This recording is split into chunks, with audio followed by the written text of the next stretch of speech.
Thanksgiving was always my favorite holiday.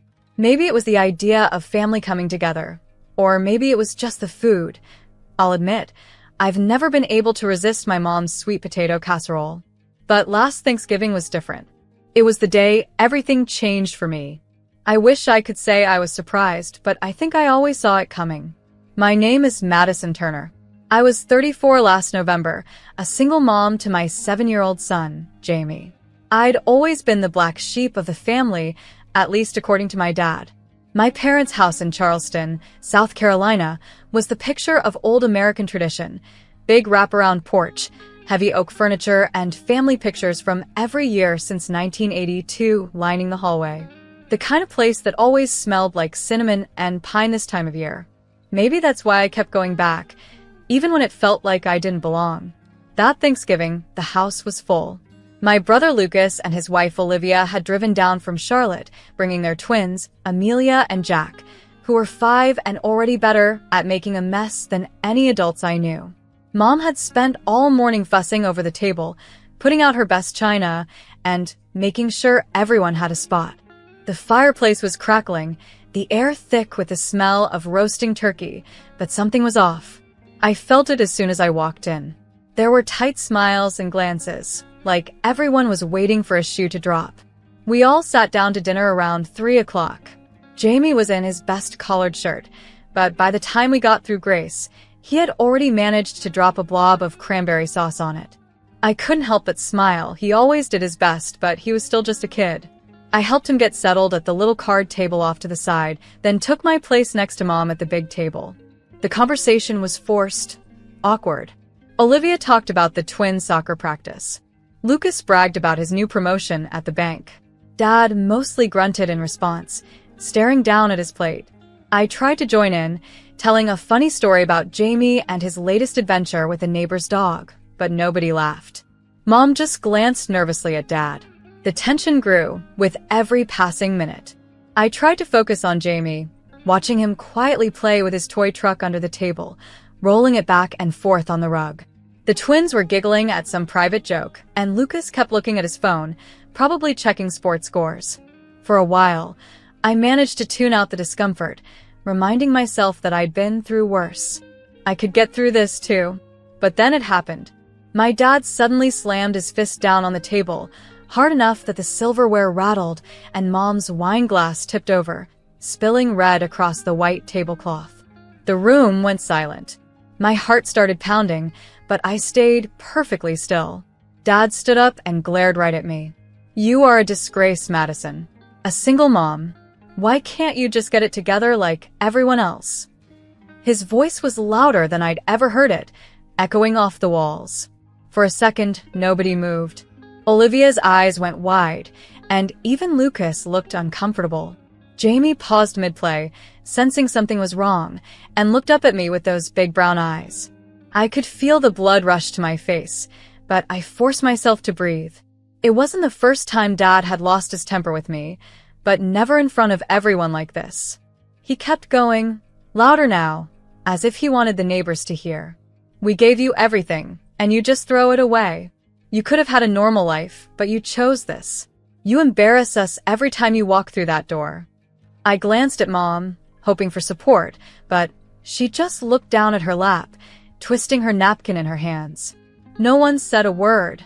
Lucas opened his mouth as if to say something, but then closed it again, eyes fixed on his untouched mashed potatoes. I thought about all the times I'd helped them. The secret payments on their mortgage, the anonymous checks for Lucas's law school, the new car in Dad's driveway that he bragged about to his friends. None of them knew the truth. They all thought Dad's pension from his years at the power company paid for everything. It stung, but I realized I was done hiding.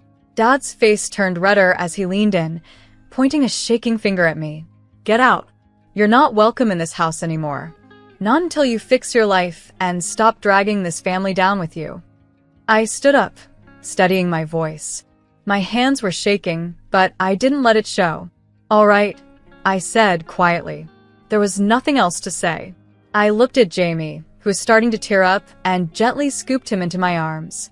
He clung to me, confused and frightened, but I whispered in his ear that everything would be okay. I grabbed our coats from the hall closet, slipping his arms into his little puffy jacket, and picked up my purse. No one moved to stop me. No one said goodbye.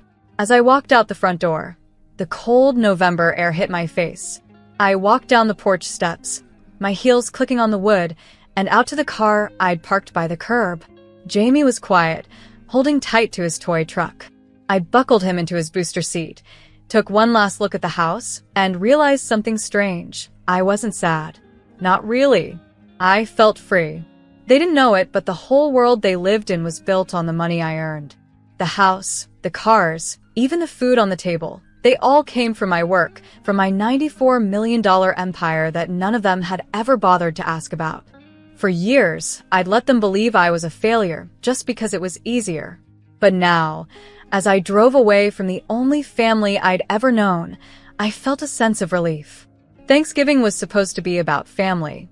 That day, I learned it was about finding the strength to walk away when family no longer feels like home. The truth is, my family never really knew me at all. Even when I lived under the same roof as them, or visited for holidays and birthdays, I always felt like I was a stranger wearing a borrowed name. I could see it in the way my mother would glance at me when I laughed a little too loudly or told a story about my work. I saw it in my brother's awkward, forced questions, always polite, never curious.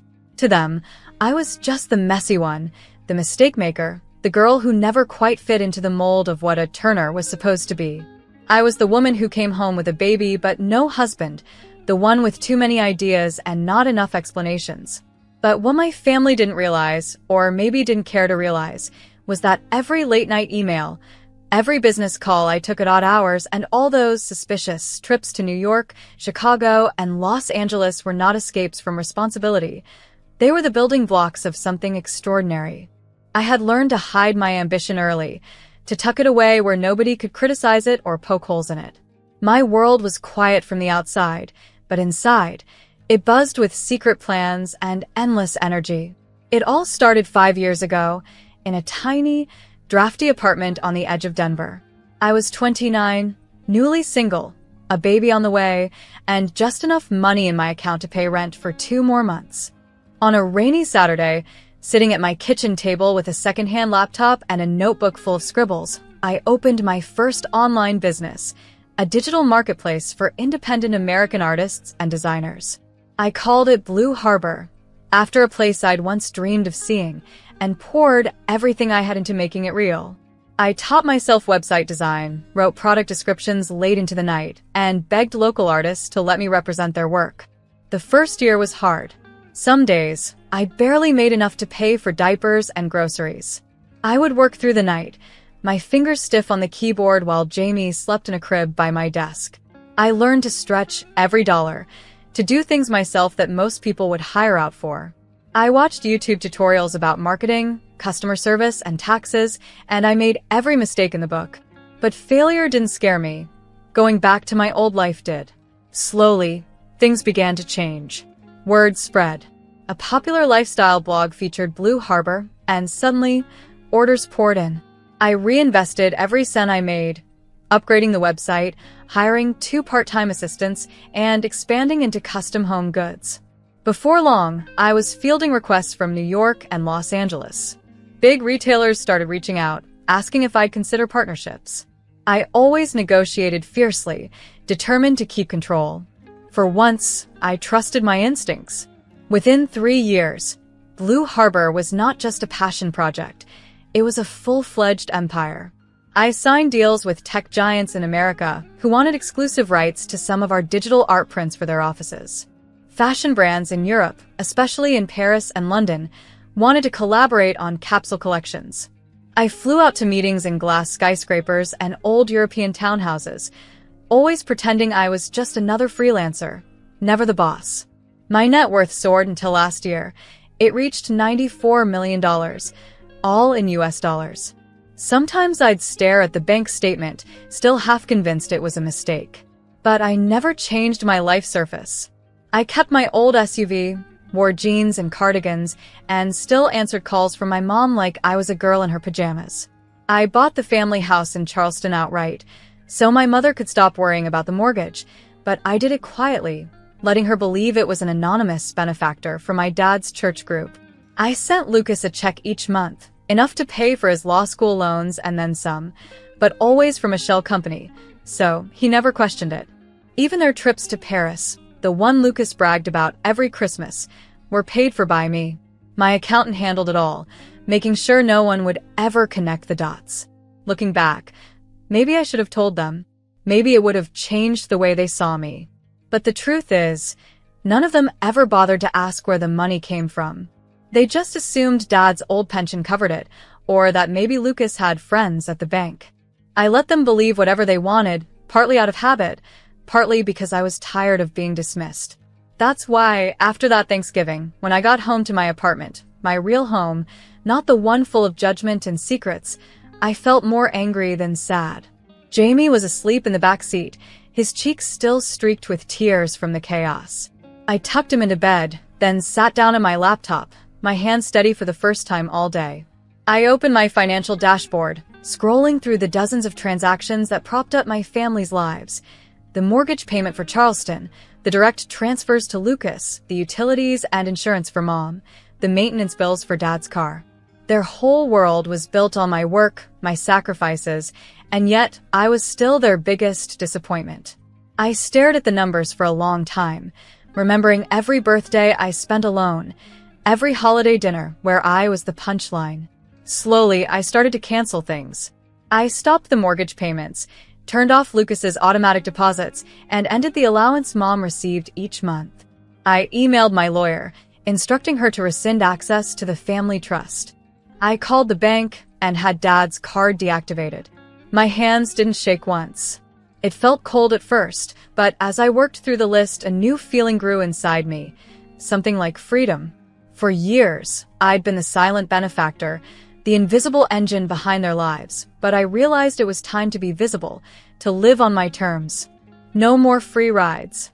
No more silence. When I finished, I closed the laptop and looked around my quiet, sunlit living room. Jamie's shoes were by the door, his drawings taped to the fridge. For the first time in years, I felt like I belonged somewhere, right there in the life I had built myself. And I knew that whatever came next, I would face it with my head held high.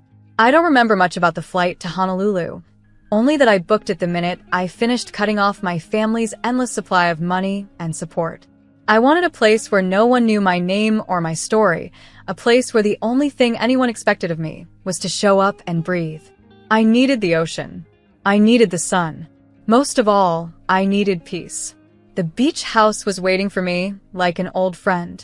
I'd bought it 2 years ago, just after Blue Harbor really took off, telling my family it was for business travel and pretending it was a modest little condo near the airport.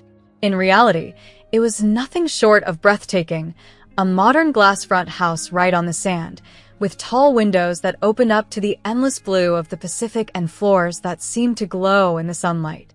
Palm trees lined the edges of the property, their fronds swaying gently in the ocean breeze. I had always dreamed of a home like this, serene, open, and utterly mine. Jamie was sleepy when we landed, his small head nodding against my shoulder as we rode from the airport. But when we arrived at the house and he saw the ocean, he lit up like Christmas morning. Mom. "There's sand right outside the door," he squealed. His joy was contagious. For a while, I let myself just watch him, letting his excitement fill the space where my happiness used to be. He ran circles around the living room, threw open every door, and finally tumbled onto the back patio, where the beach stretched out in front of us like an invitation. The first morning, we woke to sunlight streaming through the glass. I brewed coffee and watched Jamie as he pressed his nose to the window, staring at the waves. "Can we go outside?" he asked, his voice small but hopeful. I nodded, still in my pajamas, and we carried our breakfast out to the deck. I wrapped myself in a blanket, eating toast while Jamie dug his toes into the sand and started building his very first sandcastle. No one was there to judge me for being in pajamas at 9 o'clock in the morning, or for letting my son get sandy before breakfast. There was just the soft hiss of the surf, the warmth of the sun, and Jamie's laughter, echoing across the empty beach. Later that day, we walked along the shore. collecting shells and smooth stones. Jamie chased after seagulls, shrieking with delight every time they took flight. For the first time in months, maybe years, I felt something inside me unclench. I didn't have to perform. I didn't have to apologize. I didn't have to worry about anyone's expectations but my own. Now and then, I caught myself smiling for no reason, and the feeling was so foreign that it made me laugh. At night, after Jamie was asleep, his hair still smelling of salt and sunshine, I would sit on the balcony with a glass of wine. The air was thick with the scent of hibiscus and plumeria, and the ocean's endless song was a comfort I hadn't known I needed. I'd watch the sun sink into the water, painting the sky in purples and golds, and think about all the years I'd spent living for everyone but myself. I thought about the sacrifices I'd made, the nights I'd stayed up working, the moments I'd missed with Jamie, the pieces of myself I'd given away for the sake of keeping peace. But here, in this house, with nothing but the stars and the ocean to answer to, I began to remember who I was. Not just Jamie's mother, not just the family scapegoat or the secret millionaire, but a woman with dreams and desires of her own. I started writing again, short stories and poems that had lived in my head for years, dreams that I'd set aside while building my business and caring for my son. My laptop became my new companion after dark, the words spilling out of me like water. Some nights I wrote about heartbreak. Some nights I wrote about hope. I wrote about the girl I used to be and the woman I was becoming. As the days passed, I also began to think about how I could use my freedom to help others. I kept coming back to the idea that had haunted me since Jamie was born. The knowledge that there were millions of women out there just like me, struggling to raise children on their own, feeling ashamed and unsupported. I remembered the loneliness, the fear, the way the world seemed to close ranks against single mothers. I wanted to do something, anything, to make it better for someone else. So, one afternoon, with the sound of Jamie's laughter drifting in through the open door, I sat down and started sketching out a plan for a charity.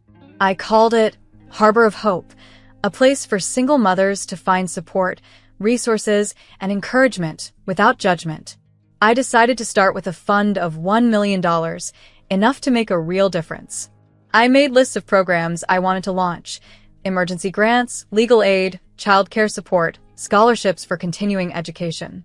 I wrote emails to lawyers and financial advisors, asking how to set everything up the right way. Every decision felt empowering. For once, my money wasn't just rescuing people who took me for granted, it was building something good, something that would outlast me. The more I planned, the more excited I became. I could picture mothers and children who would never know my name, but who might have a little more hope because of what I had done. Jamie and I settled into our new rhythm. Mornings on the beach, afternoons of exploring the island or reading together on the porch, evenings full of laughter and easy conversation. The house filled with light and warmth in a way my childhood home never had. Sometimes I would pause and take it all in, the smell of the ocean, Jamie's hand in mine, the quiet certainty that, for the first time in my life, I was exactly where I was supposed to be. The pain of Thanksgiving still lingered in my memory, but out here, with the Pacific stretching endlessly before me, it felt far away. My family's voices faded with every crashing wave, replaced by the gentler, truer sound of my own. I realized I didn't need anyone's approval to feel whole. I only needed this: a little boy who loved me, a purpose I believed in, and the courage to finally live for myself. It was late afternoon when my phone rang. The sun was hanging low over the Pacific, painting my living room in gold and tangerine. Jamie was on the porch, his voice drifting through the open doors as he talked to the neighbor's golden retriever, his laughter bubbling into the salty air. For a while, I considered not answering the call. The number flashed Charleston, South Carolina, and I knew immediately that it was my mother. Part of me wanted to let it ring out, to hold on to the silence I'd earned so painfully. But old habits die hard, so I picked up. My mother's voice was thin and shaky, her southern accent thickening the way it always did when she was nervous or upset. "Madison, honey, we need help. The bank called. They say we're behind on the house payments. I don't know what happened. And your father, Well, he's not taking it well. I let her words wash over me, steady and unmoved. For years, I would have panicked at a call like this, feeling like it was my duty to rescue them, to smooth over every problem before it became a crisis. But now, something inside me had shifted. I sat down at the kitchen table and looked out at the ocean, breathing in the calm I had finally found. "Mom," I said gently, "I need you to listen to me. Really listen." There was a pause. She must have heard the firmness in my voice, the absence of desperation. "I paid for everything. The house, the bills, even the cars. You and Dad never knew, but for years I made it all possible. I did it because I love you and because I wanted you to be safe. But after what happened on Thanksgiving, after what Dad said, after you all made me feel like an embarrassment, I stopped, feeling the old ache in my chest, but I forced myself to keep going. I realized I deserve better. I deserve respect, Mom. I'm not going to let anyone treat me like a failure when I built this entire family's safety." For a long moment, the only sound on the line was her breathing. Then, very softly, she began to cry. Not loud, just those small, broken sobs I remembered from when she lost her mother years ago. "Oh, Madison," she whispered. "I'm so sorry. We didn't know. I swear to you, if I'd known." I shook my head, even though she couldn't see me. "That's just it, Mom. You never asked. You never wanted to know my story. It was always about how I didn't measure up, how I made things harder. Even after everything I did, all the sacrifices, it was never enough to make you proud." My voice wavered for a moment, but I took a breath and steadied it. "I forgive you, Mom, but things have to change. I'm not your mistake to hide anymore. I'm your daughter, and I'm proud of what I've done." She sniffled on the other end, her words tumbling out in a rush. "Madison, please, let us make it right. Come home." Your father, he regrets it, I know he does. He's just stubborn, you know how he is. And Lucas, well, he says he never wanted you to leave like that. We need you. I need you." I closed my eyes and listened to the ocean outside, thinking of all the years I'd spent trying to fit into a family that never saw me for who I was. The old Madison might have rushed to forgive, to forget, to erase her pain for the sake of keeping everyone else comfortable. But I wasn't her anymore. I had found my peace, and I wasn't about to give it up, not even for a tearful apology. "Mom," I said quietly, "I love you. I'll always care about you.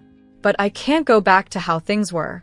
I can't pretend I don't have value just because it's easier for everyone else. If you and Dad want me in your lives, it has to be on different terms. I won't be your secret shame. I won't let anyone talk down to me in my own family ever again." She was quiet, and for a moment I wondered if she would hang up. But then she said, her voice soft and raw, "You're right, Madison. You're absolutely right.